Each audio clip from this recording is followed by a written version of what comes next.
अस्सलाम वालेकुम class first year. हमारा लिक्विड्स वाला चैप्टर आपका डे तो नहीं था, लेकिन क्योंकि मैं गूगल क्लासरूम पे ये सारा कुछ पढ़ा चुकी हूँ, इसलिए मैं आप लोगों के लिए भी ये वीडियो अपलोड जो है वो कर रही हूँ। हम लोग पढ़ रहे थे इंटरमोलिकुलर फोर्सेस, उसमें हमने जो है वो पढ़ ली थी। इंटरमोलिकुलर फोर्सेस में हमने चार जो है उसकी फोर्सेस पढ़ ली थी। आज हमने उसकी एक और टाइप जो है वो पढ़नी है, हाइड्रोजन बॉन्डिंग, जो आपको पहले नहीं दी हुई। उसकी रीज़न ये है कि कुछ जो है साइंटिस्ट वो ये कहते हैं कि जो हाइड्रोजन बॉन्डिंग इंटरमोलिकुलर फोर्सेस की टाइप से, कुछ इसको डायपोल डायपोल फोर्सेस की टाइप में रखते हैं और कुछ इसको बिल्कुल अलग जो है वो शो करते हैं। उसकी कुछ रीजंस हैं जिसकी वजह से वो शो करते हैं कि अलग है। ठीक है, हम इसको अलग ही पैरा में पढ़ रहे हैं कि हाइड्रोजन बॉन्डिंग। तो यहाँ पे बेसिकली ये है कुछ कुछ वैसी जैसे हमने डायपोल डायपोल पढ़ी थी। डायपोल डायपोल हमने जो पढ़ी थी उसमें हमने पढ़ा था कि दो पोलर मॉलिक्यूल्स के दरमियान में होती है। यहाँ पे भी ऐसा ही है, दो पोलर मॉलिक्यूल्स होंगे, वो होमो भी हो सकते हैं, हेट्रो भी हो सकते हैं। ठीक है, यानी एक ही जैसे भी हो सकते हैं, डिफरेंट भी हो सकते हैं। जो इसकी एग्जांपल है वो है NH3, वाटर और HF, जिनके अंदर ये सबसे ज़्यादा मौजूद होती है।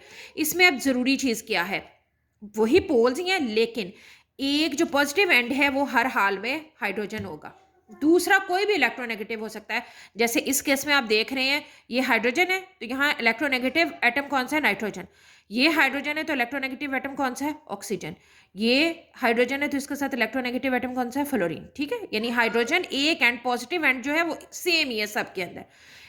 अच्छा, अब इसको बॉन्डिंग क्यों कहते हैं, ये बात बेसिकली वहां हमने पढ़ा था कि वो टेम्परेरी होती हैं और यहाँ यहाँ कुछ जो है वो कोऑर्डिनेट कोवेलेंट बॉन्ड की तरह का एक बॉन्ड बनता है बेसिकली, जिसकी वजह से जो है वो हम इसको हाइड्रोजन बॉन्डिंग नाम में भी उसके वैसी रिप्रेजेंटेशन रखते हैं। ठीक है, यहाँ मैंने वाटर का जो है वो बनाया हुआ जहाँ हाइड्रोजन बॉन्डिंग है। ठीक है, ये है जी हाइड्रोजन सॉरी वाटर का एक जो आपका स्ट्रक्चर है, वो वाटर का स्ट्रक्चर जो है वो वी शेप होता है और ये इसके पास दो लोन पेयर्स होते हैं ऑक्सीजन के पास, इलेक्ट्रोनेगेटिव एटम जो है उसके पास। ठीक है, अब होता क्या है, बहुत सारे पानी के मॉलिक्यूल्स हैं जो फिर रहे हैं। ठीक है, तो यहाँ पे हुआ क्या, ये जो इलेक्ट्रोनेगेटिव एटम था इसने अपना ये इलेक्ट्रॉन पेयर यूज किया और हाइड्रोजन के साथ समवट उसी तरह का कोऑर्डिनेट कोवेलेंट बॉन्ड जैसा ही एक बॉन्ड बना लिया। ठीक है, अच्छा अब इसके पास क्योंकि दो लोन पेयर्स हैं और दो हाइड्रोजन की अवेलेबिलिटी भी है, तो इसका दूसरा लोन पेयर भी जो है वो दूसरे किसी हाइड्रोजन के उसी एटम के भी बना सकता है, इधर वाले से भी बना सकता है, जो भी करीबी उसको ज़्यादा लगता है उसके साथ जो है वो बना सकता है। यानी electronegative element of one molecule is bonded with the other positive end of the other molecule. ठीक है, तो एक जो है वो दूसरे के साथ मिलता है और ये जो डॉटेड लाइन अब रिप्रेजेंट की हुई है ये जो है ये हाइड्रोजन बॉन्डिंग को रिप्रेजेंट करती है। तो आपने देख लिया कि पॉजिटिव एंड हाइड्रोजन है, ऑक्सीजन डिफरेंट है। ठीक है, ये हो गया। इसके बाद HF की बारी आ गई। HF के अंदर एक हाइड्रोजन एक फ्लोरीन है। ठीक है, फ्लोरीन के पास इलेक्ट्रॉन लोन पेयर जो है वो मौजूद होते हैं, लेकिन जो दूसरा इसका नेबरिंग है उसके पास तो एक ही हाइड्रोजन है, लिहाजा ये एक ही बॉन्ड बनाएगा, यानी पर मॉलिक्यूल एक बॉन्ड सिर्फ बनेगा। ये है हाइड्रोजन बॉन्डिंग। ठीक है, ये जो है ये हमारे पास ट्रू बॉन्ड कोवेलेंट बॉन्ड है और ये और फ्लोरीन और हाइड्रोजन के दरमियान में ये वाला जो डॉटेड लाइन है ये हाइड्रोजन बॉन्डिंग है। ठीक है, सेम ऐसे ही NH3 के अंदर बनाई हुई है, ये NH3 है। NH3 जो है ये किसके पास लोन पेयर और तीन हाइड्रोजन। अब यहाँ इसके पास लोन पेयर एक है, हाइड्रोजन की तीन की अवेलेबिलिटी है, लेकिन बनाना तो एक नहीं है बॉन्ड। तो ये क्या करता है, नाइट्रोजन एक हाइड्रोजन के साथ बॉन्ड बनाता है, बाकी दो हाइड्रोजन के साथ नहीं बनाता। तो यहाँ पे भी पर मॉलिक्यूल एक ही बॉन्ड बन रहा होता है। ठीक, तो यहाँ जो बात है इन तीनों के दरमियान में अगर हम कंपैरिजन करें तो हाइड्रोजन के अंदर ज़्यादा स्ट्रॉन्ग हाइड्रोजन बॉन्डिंग होती है, क्योंकि ये पर मॉलिक्यूल दो बना रहा होता है हाइड्रोजन बॉन्ड्स। ठीक है, ये तीनों थी एग्जाम्पल्स होमो की।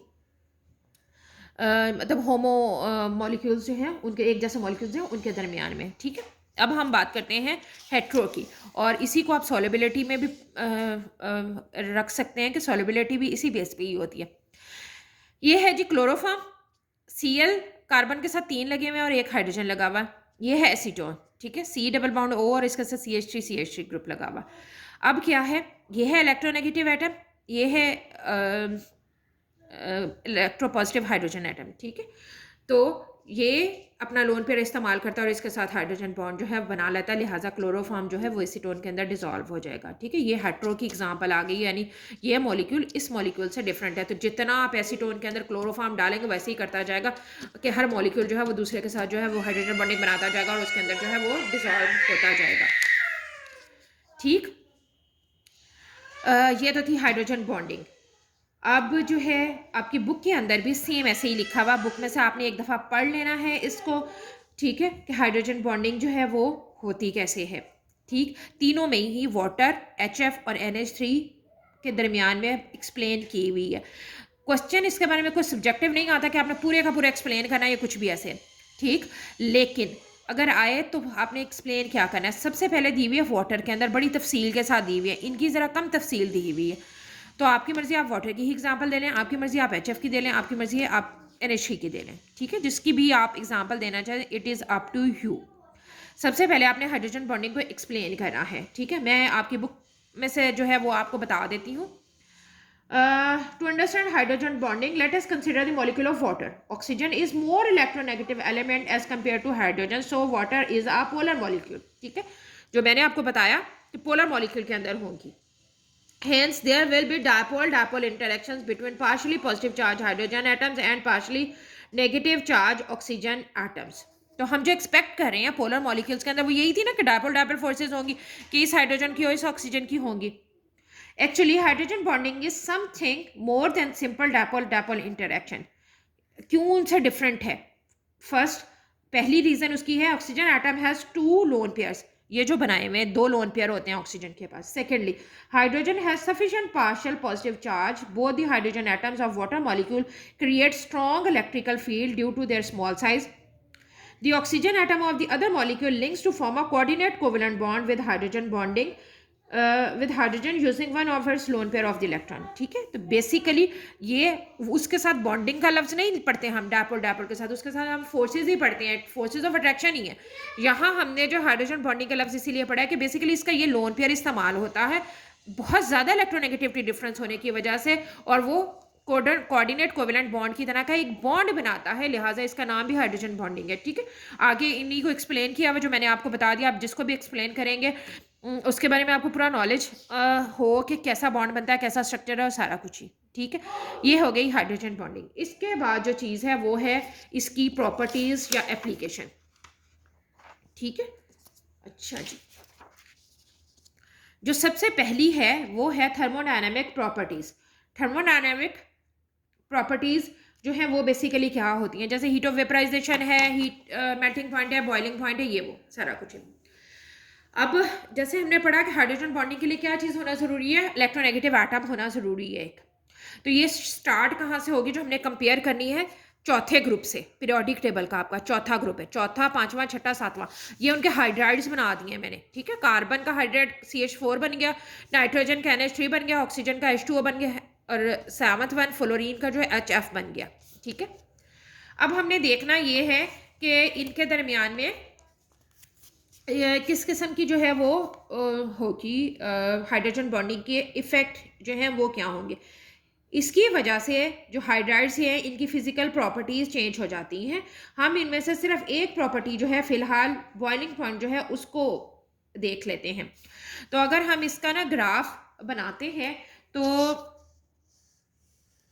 उस ग्राफ में CH4 यहाँ है, ठीक है, और NH3 और उसके बाद HF और उसके बाद H2O, यानी इन दोनों के दरमियान अच्छा खासा डिफरेंस है। तो ये क्या शो करता है कि CH4 इन तीनों से कम कम डिफरेंट है, इन तीनों के दरमियान में डिस्टेंस कम कम है, ठीक है। अच्छा, CH4 क्यों जो है वो कम बॉइलिंग पॉइंट जो है वो शो करता है, उसकी वजह यह है कि उसके अंदर बस वही अपने जो ट्रू बॉन्ड्स होते हैं बस वही बॉन्ड्स ही होते हैं, उसके अलावा उसके अंदर कुछ नहीं होता। ये CH4 है, इसका स्ट्रक्चर, ये एक CH4 है, ये दूसरा यहाँ है, ठीक है। इनके अंदर कोई भी मतलब बहुत स्ट्रॉन्ग किस्म की कोई इंटरमोलिकुलर फोर्सेस नहीं है। तो आपको जब इसको तोड़ना है तो आपको यही चार जो हैं वो तोड़ने हैं बॉन्ड्स इसके, ठीक है। इसके बाद नेक्स्ट जब हम NH3 की बात करते हैं हाइड्राइड्स, तो आपने अभी पीछे देखा था कि हमने इसके दरमियान हाइड्रोजन बॉन्डिंग बनाई हुई है। तो यहाँ आपने क्या करना है, 1 2 3 ये बॉन्ड्स तोड़ेंगे, उसके बाद ये वाली हाइड्रोजन बॉन्डिंग तोड़ने के लिए भी आप इसको जो है वो देंगे। ये हाइड्रोजन बॉन्डिंग CH4 में नहीं थी, इसी वजह से उसके अंदर डिफरेंस इतना ज़्यादा है कि वो इतना नीचे है उसका बॉइलिंग पॉइंट। ये टेम्परेचर जो है ना आपका ऊपर की तरफ जा रहा है, ठीक है, ये इस इतना डिफरेंस इसलिए। अच्छा, अब जो हम एक्सपेक्ट कर रहे थे वो क्या था कि इस तरफ को इंक्रीज कर रहा है बॉइलिंग पॉइंट, ठीक है, तो इसके बाद वाटर की बारी आनी चाहिए, इसके बाद HF की बारी आनी चाहिए। लेकिन जो हमारी प्रैक्टिकल वैल्यूज आई उनमें HF नीचे है और H2O ऊपर है। इसकी क्या रीज़न है? बेसिकली वही बात जो हमने यहाँ पढ़ी थी वही है। HF पर मॉलिक्यूल एक बॉन्ड बनाता है, वाटर जो है वो पर मॉलिक्यूल 2 बॉन्ड बनाता है। यानी यहाँ आपको तोड़ने के लिए क्या चाहिए, 2 कोवेलेंट बॉन्ड, 2 ही कोऑर्डिनेट कोवेलेंट बॉन्ड। यहाँ आपने एक कोवेलेंट बॉन्ड तोड़ना है और एक ही जो है वो कोऑर्डिनेट कोवेलेंट बॉन्ड तोड़ना है। तो आपको यहाँ एनर्जी कम लगानी पड़ेगी, हीट कम देनी पड़ेगी, यहाँ ज़्यादा देनी पड़ेगी। लिहाजा जो प्रैक्टिकल वैल्यू आती है वो HF हमारे पास नीचे है बॉइलिंग पॉइंट में और वाटर जो है वो ऊपर है, ठीक है। लिहाजा जो हमारे पास ट्रेंड है वो आ गया इस तरह कि CH4 का सबसे जो है कम है बॉइलिंग पॉइंट, उसके बाद NH3 का, उसके बाद HF का और उसके बाद H2 का। अच्छा, ये थर्मोडायनेमिक प्रॉपर्टी जो है प्रॉपर्टीज़ हैं, ये ऐसा इस तरह सवाल नहीं आता, ठीक। इसमें से आमतौर पे ऐसे छोटे छोटे सवाल ही आते हैं। ये छोटे छोटे सवाल जो हैं वो क्या है, शॉर्ट क्वेश्चन है।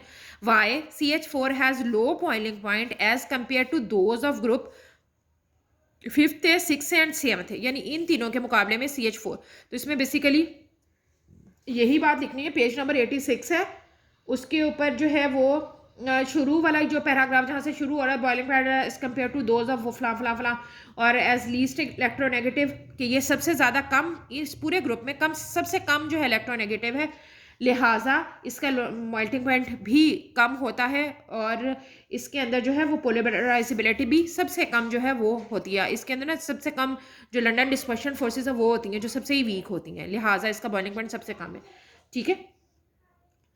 अच्छा जी, दूसरे नंबर पे था फिर यही कि Y water is liquid but H2S is a gas. इसकी रीज़न भी हाइड्रोजन बॉन्डिंग है और इसका जवाब जो है वो इसी पेज नंबर 86 के ऊपर सेकंड पैराग्राफ जो है उसके अंदर दिया हुआ है। वाटर के अंदर जो है वो हाइड्रोजन बॉन्डिंग होती है, उस हाइड्रोजन बॉन्डिंग की वजह से ये लिक्विड फॉर्म में होता है। सल्फर, ये आगे आपने लिखना है, सल्फर ऑक्सीजन ही के ग्रुप का मेंबर है, ठीक है, ये ऑक्सीजन है, ये सल्फर है, ठीक है। और नीचे सिलीनियम भी शायद होगा इसके दिया हुआ, हाँ जी, H2S भी दिया हुआ है। तो ये जो है इसी ग्रुप का ही मेंबर है, लेकिन इलेक्ट्रोनेगेटिविटी कम होने की वजह से ये जो है आपस में हाइड्रोजन बॉन्डिंग नहीं बनाता और उस हाइड्रोजन बॉन्डिंग के ना होने की वजह से ये गैशियस फॉर्म में एग्जिस्ट करता है, यानी इंटरमोलिकुलर फोर्सेस नहीं होती, लिहाजा ये जो है वो गैशियस फॉर्म में एग्जिस्ट करता है, ठीक है। उसके बाद वही जो ऊपर रीज़न आपको बताई थी कि क्यों चेंज करता है ये अपना ट्रेंड, वही है reason why HF has low boiling point as compare to water. जो हम एक्सपेक्ट कर रहे होते हैं, ये किसी भी तरीके से घुमा फिरा के बात आ सकती है, लेकिन आंसर वही है, ठीक है। जो हम एक्सपेक्ट करें वैसा ही है, CH4 के बाद NH3 के बाद वाटर, वाटर के बाद फिर HF आना चाहिए, लेकिन हमारी प्रैक्टिकल वैल्यूज़ बिल्कुल डिफरेंट होती हैं इससे। तो इसकी रीज़न क्या है? इसकी रीज़न मैंने आपको अभी बता दी है कि पर मॉलिक्यूल 2 हाइड्रोजन बॉन्ड्स हैं और पर मॉलिक्यूल 1 हाइड्रोजन बॉन्ड है, जिसकी वजह से आपको ज़्यादा एनर्जी देनी पड़ती है, वाटर का जो है वो चला जाता है। ये जो है ये भी आंसर जो है आपकी बुक के अंदर ही थर्ड जो है उसके अंदर दिया हुआ है, ठीक है, थर्ड जो पैराग्राफ है उसके अंदर दिया हुआ है, ठीक है जी। इसके बाद आ गई सेकेंड प्रॉपर्टी हमारी जो कि है सॉलेबिलिटी, ठीक है।